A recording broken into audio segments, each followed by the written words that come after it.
MightyWolfTV. And this is my Game Boy collection, along with some batteries right here for cartridges. This one right here is dead. And yeah, it's definitely got filled. So yeah, let's start with the first one, Alleyway. This is literally a breakout for the Game Boy. It's not that bad. And you can see Mario's in there. So like that little line is literally Mario. Not that much I can say about this game. It's just breakout. Conker's Pocket Tales, the Game Boy Color equivalents for 12 Tales Conker 64, which never released. However, this game released as planned. This is supposed to be like the Game Boy counterpart. But yeah, not really much for me to say about this one either. It kind of feels like a early Zelda game, but you play as Conker. It's pretty open for a Game Boy game, but it's not really something I'm interested in. Also, Rareware, please leak 12 Tales Conker 64. That's what we really want. And then we got Donkey Kong, also known as Donkey Kong 94. This is fantastic. Now, like, looking at this, you would think, oh, it's just this for the Game Boy, but actually, it is not. Once you beat the actual game, like once you get to the end, there's like a whole game after this. So like basically the yeah, does it say something like this? Gather disappearing keys to unlock doors of hidden rooms. You like see 100 advanced puzzles like this. Like you play through the regular arcade game, and then there's like a whole other game after that. And that was basically the predecessor.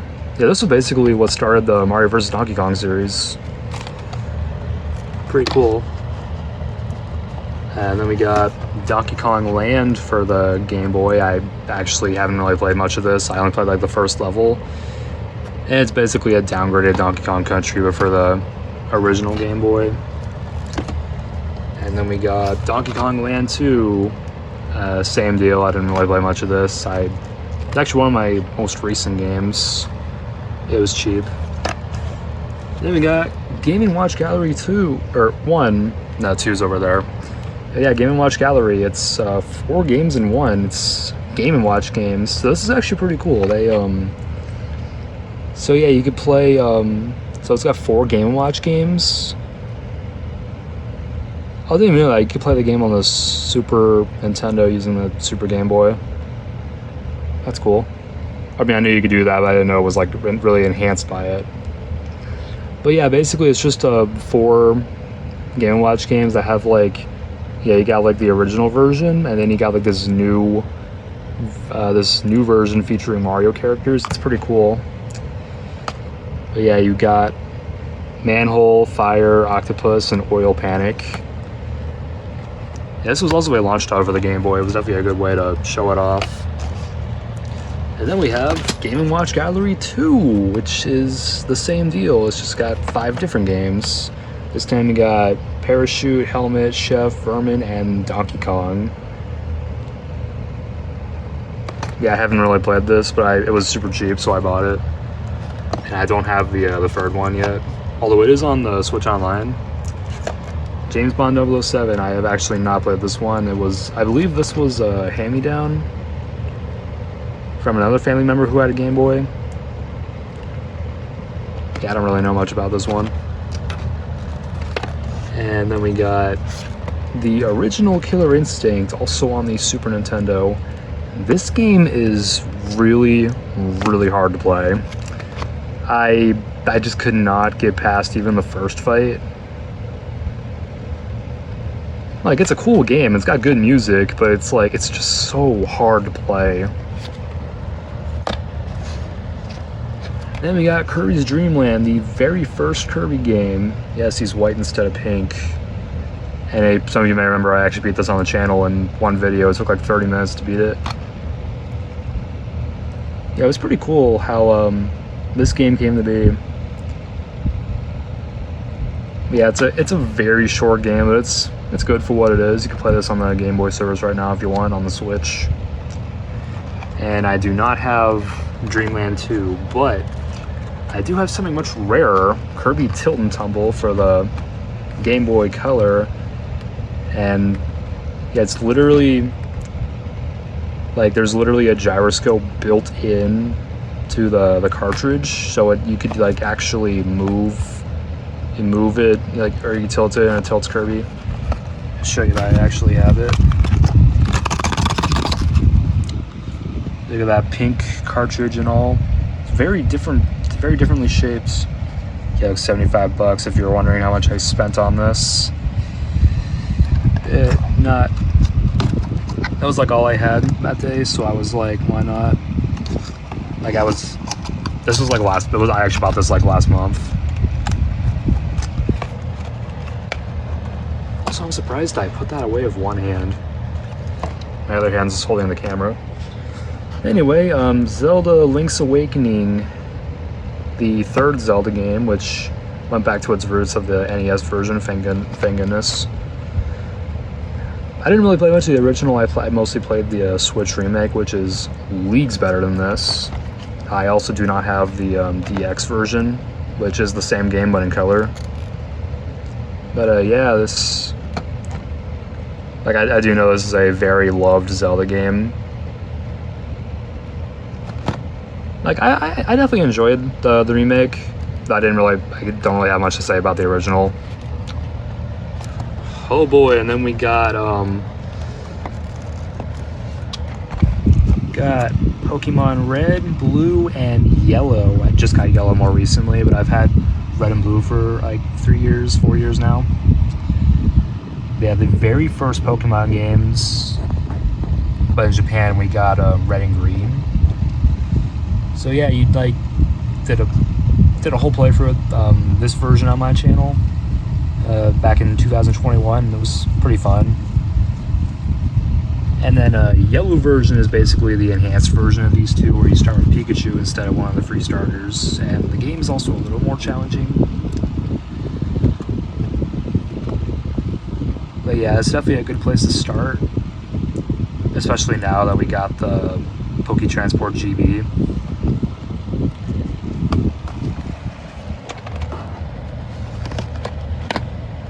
But yeah, man, those Pokemon games are... I mean, they haven't aged that great, but graphically they haven't aged great, but the gameplay has.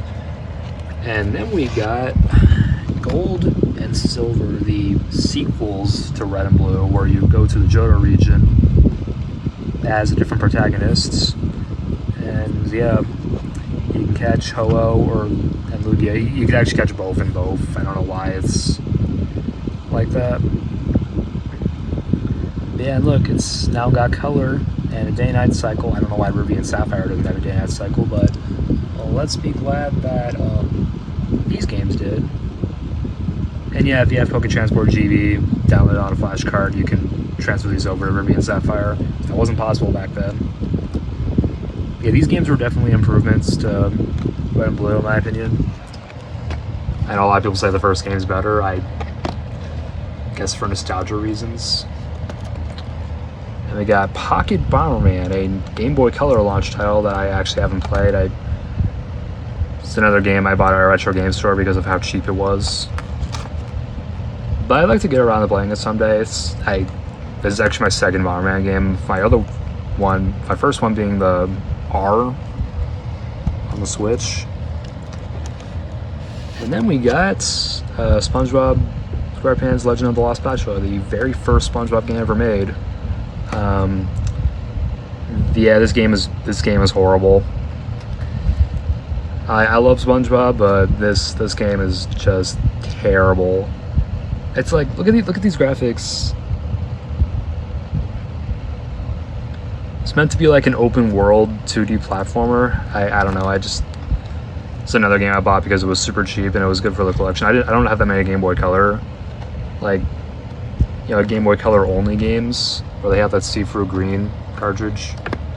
Yeah, speaking of which, Super Mario Brothers Deluxe.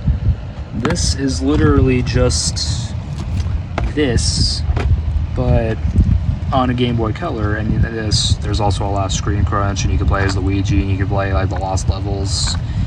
There's also a calendar for some reason. But yeah, definitely a good re-release, honestly. And it said this... How does the multiplayer work in this? This is like the NES version? I didn't play too much of the deluxe version myself, but this game was pretty cool. I guess technically at the start of the Mario Advance series, I don't know. And we'll get to that later. Super Mario Land, another launch title for the Game Boy, very basic. Could beat the game in like 30 minutes. I only beat this game once, not on the channel, but I did play this on the channel, but I didn't beat it. But I did beat it on my own time. It's an okay game. This is basically the Game Boy equivalent of this. Like, yeah, I can say the same thing about this one. It's basic, but it does the job for what it's set to do. Like, these basically the first Mario games for both consoles. But yeah, you gotta love the box art though. Oh, and then we get to an even better game. Mario Land 2, which is like the Mario World equivalents on handheld, almost. Like, it's like, this game is huge, and they made the sprites bigger. I never beat this game myself, but I really need to. It's a pretty good game. It's also the game that introduces Wario. This was his debut. And you also got the carrot power-up, which never returns for some reason, or the bunny power, whatever you want to call it. That lets you fly. It's pretty broken. But yeah, I need to give the Wario Land games. I don't have any of them, and they call that Mario Land 3. Get in there. And then we got the original Tetris. I know I talked about the NES version already, but this is probably my favorite version of the game, just because I played it the most. I mean, come on, you got that classic music. Dun, dun, dun, dun, dun, dun, dun. Like, I played this on the channel too, by the way. I got somewhat far-ish. And once again, it's from Russia with fun. The Relentless Building Block Video Puzzle. This was also another Game Boy launch title. Yeah, I don't know. I just really like this version. I mean, there's no bad version of Tetris I played, but I definitely like this. This is one of my favorite versions. And then we got Tetris 2, which is basically just Dr. Mario. Honestly, I wasn't crazy about this one. I'm kind of glad they stuck with the original formula. Yeah, I don't know what was up with like video game sequels back then. Like they release one game and then the second game is like drastically different and everyone hates it, and then the next game they go back to the original formula and everyone likes it. Like Zelda 1, Zelda 2. For example, that was another example of like how the first game was iconic and then the sequel nobody really cared, or at least most people didn't. Yeah, this was one of those sequels. But I don't know, this game was okay.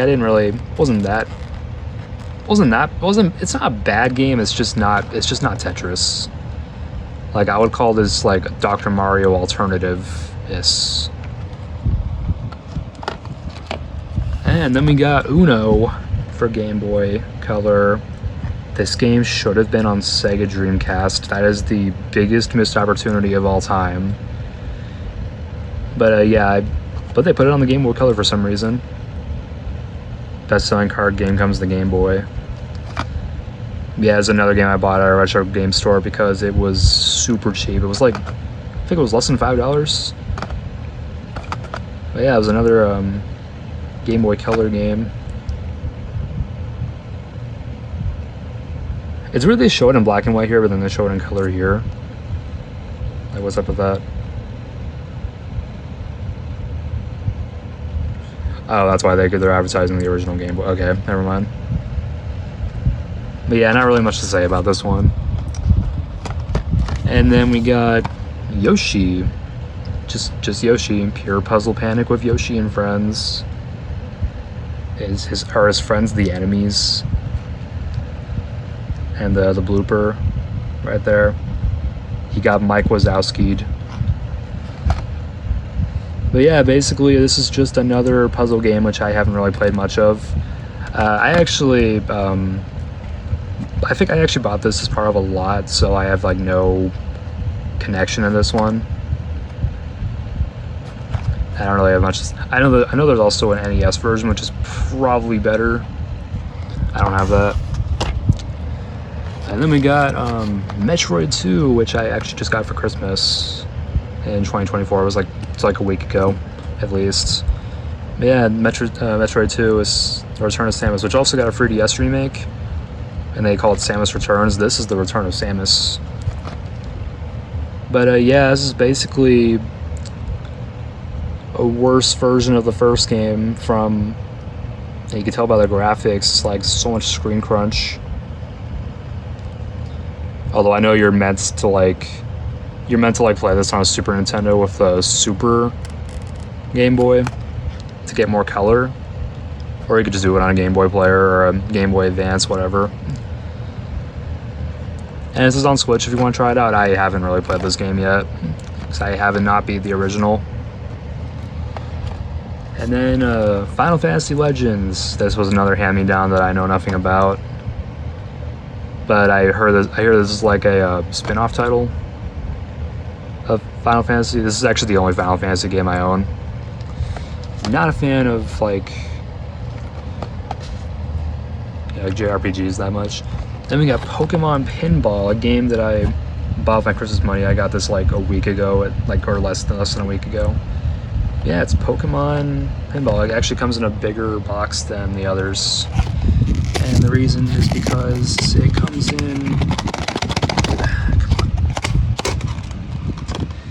in a bigger cartridge. Yeah, look at that. And then if you take this off, boom, battery compartment. There's a rumble. It's like one of the few Game Boy games that supports that. I honestly have no idea which other ones do. So it's always hard to figure out how to put this back in. Especially if one. Yeah, let's not worry about it right now. And then we got WF Superstars, or WWF Superstars. Another hand-me-down that I have never played once. But I'm sure you can get this online for like super cheap, I assume. But yeah, that's the Game Boy games. Now it's time to move on to Game Boy Advance. Okay, GBA games, here we go. Not as many as the original Game Boy, but let's get started. Banjo-Kazooie Grunty's Revenge, a somewhat successor of Banjo-Tooie. I have not played much of this one, but I heard it's pretty good. I think it's like one of the last rare games to release on a Nintendo console. This was after the buyout. Yeah, there's definitely a lot of like influence from Banjo-Tooie from what I saw. Yeah, I did just beat Tooie recently. I definitely should give this a play. Hopefully they put this on the GBA service. That'd be really cool too. Alright, and then we got Dr. Mario and Donkey Kong. Classic NES series. They're just the NES versions on the GBA. Still pretty impressive though, honestly. I just dropped that. Not much to say, they're just the NES versions. Dynasty Warriors, I actually, or Dynasty Warriors Advance, sorry. I bought a Game Boy Advance on eBay, and this actually came with it. And you know, I've played Hyrule Warriors, so I thought, hey, Dynasty Warriors, it's what it's based off of. Like, alright, that's cool. Haven't played it though, I just have it because it was part of a bundle. And then Jurassic Park Island Attack, or sorry, Jurassic Park 3.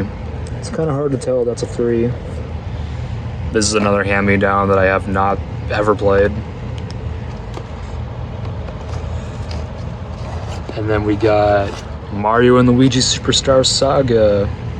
This is really good for a GBA game, honestly.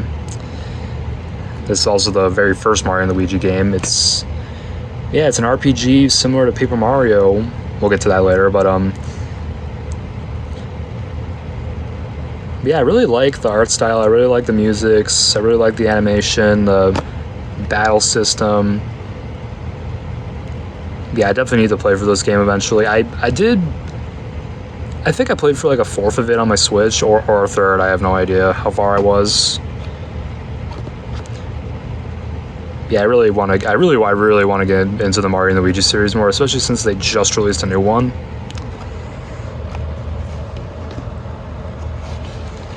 Then we got Mario Kart Super Circuit, also known as Mario Kart 3. This is literally Super Mario Kart on the Game Boy Advance, but a little better. I mean, I really love the music in this. That's probably one of the best things about. I don't know why, I find the GBA sound fonts pretty charming. But yeah, you got like these new tracks, and you got like all the SNES Mario Kart tracks unlockable. I played all these on the channel, by the way. So if you want to check that out, you can. Yeah, not really much to say. It's just Mario Kart. Just Mario Kart on a Game Boy Advance with Super Mario Kart's graphics. And then we got Mario Party Advance. I have barely touched this one. I'm not really crazy about it. But yeah, I don't think there's even a multiplayer mode in this. Like, it's a mainly like story-based game. It's like, this isn't really, I don't know, I was never really crazy about this one, but I know many people enjoyed it. I don't know, I'm just, maybe if I played it more I'd like it, but for now I'm just gonna put it right back in the shelf and talk about Mario vs. Donkey Kong, a way better game than Mario Party Advance. So this is basically what Donkey Kong 94 became of. Yeah, and this game recently got a remake on the Switch. That's really cool. But yeah, you play as Mario. You have the little Mario toys helping you out. You play for all these levels, or puzzles, I should say. But yeah, it's honestly pretty fun. I don't know why people didn't like the remake as much. I thought it was like just as good as the original. I mean, it had much better graphics, and oh, the fact that this had like cutscenes on the GBA with like actual audio, like that was pretty impressive. For like seeing like CG stuff on the GBA is always cool, since this thing could not handle 3D. Speaking of another game I tried to be 3D but couldn't, Mario Pinball Lands. This is a game I bought at a retro game store recently. It's like, I thought it would be fun. That does look kind of 3D though, honestly, doesn't it? Yeah, they do like the SNES strategy or whatever. It's a Mario adventure with a spin. They turn Mario into a ball and make a pinball. Not a fan of this one. I played it once. It's okay. I mean, it's not terrible. It's pinball. What else do you want me to say? It's one of the less good pinball games. From what I played, I just didn't know what I was doing. And then we got Namco Museum on Game Boy Advance. It's got Miss Pac-Man, Dig Dug, Galaga, and what does that say? Pole Position. But yeah, it's got Miss Pac-Man in it. That's worth it alone, because that's a very rare game to come by nowadays, since they refuse to re-release it for legal reasons, which honestly sucks.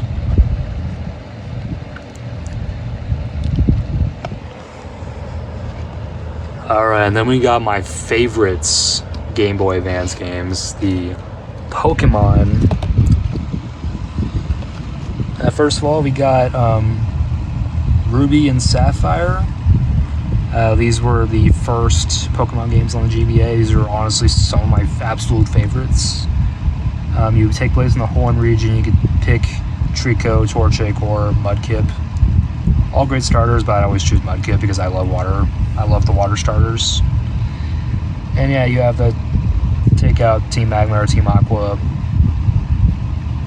and catch Kyogre or Groudon. But if you have the Emerald version, you get to catch this bad boy. Well, actually, you can catch them on all three. But in this game, you can catch all three of these guys. But Emerald is like the definitive version. Right now I'm actually currently trying to complete 100% of the Pokedex. And then we got Fire Red and Leaf Green, which are remakes of Red and Blue in the style of these games. And this right here, this was my first like mainline Pokemon game I ever played through.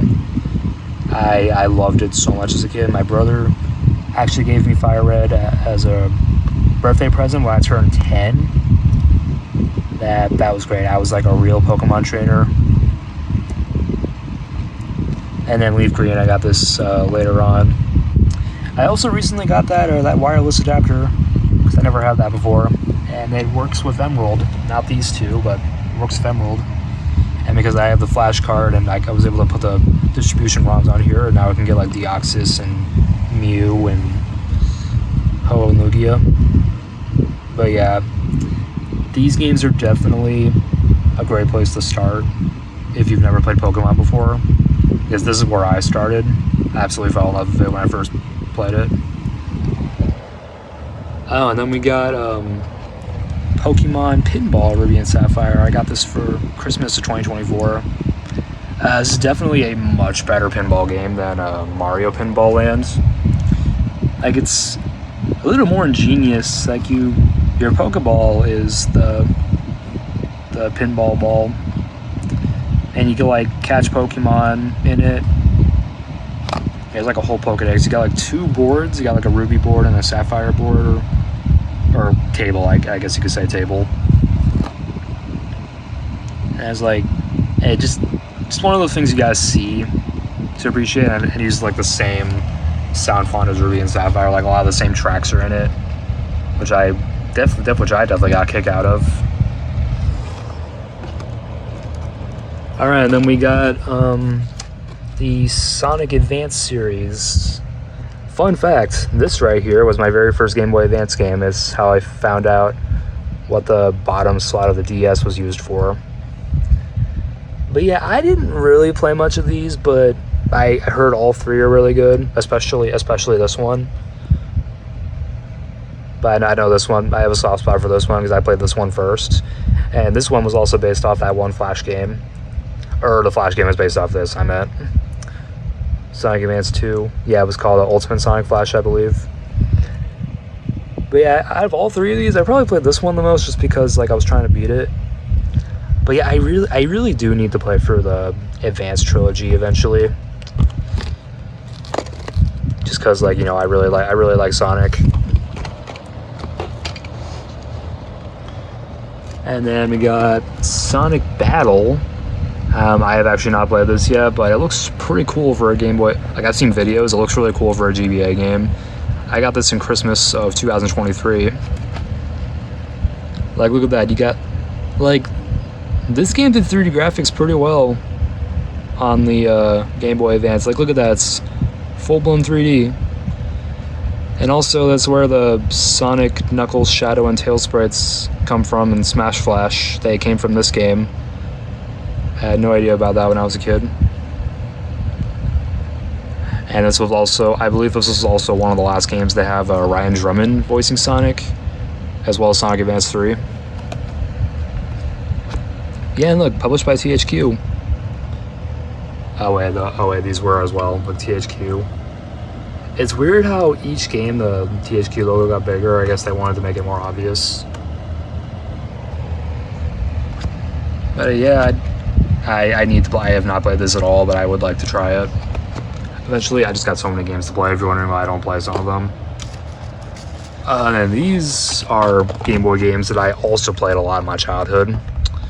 The Super Mario Advance series. So, Mario Advance 1, this is a remake of Super Mario Bros. 2. This is a Super Mario World port, this is a Yoshi's Island port, and this is a Super Mario Bros. 3 remake. I love how it says bonus level cards included. It's weird, it doesn't show that in the Switch Online but it's pretty much useless now because like all those bonus content is like included in the Wii U and Switch version.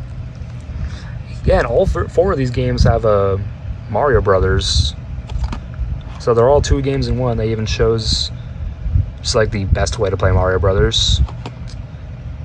And it was also in Superstar Saga. Let's see, does it show that? Yeah, look, get links. Link up with any Super Mario Advance for multiplayer Mario Brothers madness. Like, I thought that was so random they included it in Superstar Saga. But yeah, I'd say I played, I think this one's my favorite just because I played this one the most. I played this one a lot too, and I had reproductions of these 2 for a long time until I found out there are reproductions. And then I eventually bought the official cartridges. Yeah, I was wondering why I couldn't save in Mario Advance 2 as a kid, because it was a reproduction cartridge. It was fake. That's why reproduction cartridges suck. You cannot rely on them to save. But no, these are definitely real cartridges I have now. Same thing I had with Mario Kart Super Circuit and Mario Party Advance. Had fake ones as a kid, got real ones later on. But yeah, it's weird. They use the SNES version of Mario 2 and Mario 3 for these GBA versions, and you know the characters also talk more. I know there's other videos on YouTube that explain about these games better, but yeah, I really liked Mario Advance 1 and 4. I wish I played more of these. I did not play these much just because I couldn't save. I don't know why I had reproduction copies as a kid. Don't ever buy your kids reproduction copies of games because they will not be able to save and fully enjoy them. But it was back in the late 2000s, early 10s. My parents probably didn't know, and I didn't know either until I got a reproduction copy of Fire Red. That's when I found out about reproductions. But yeah, don't buy them. Reproductions suck. Unless you're playing them in an easy flash and you can actually save. But yeah, don't pirate games unless you actually own them.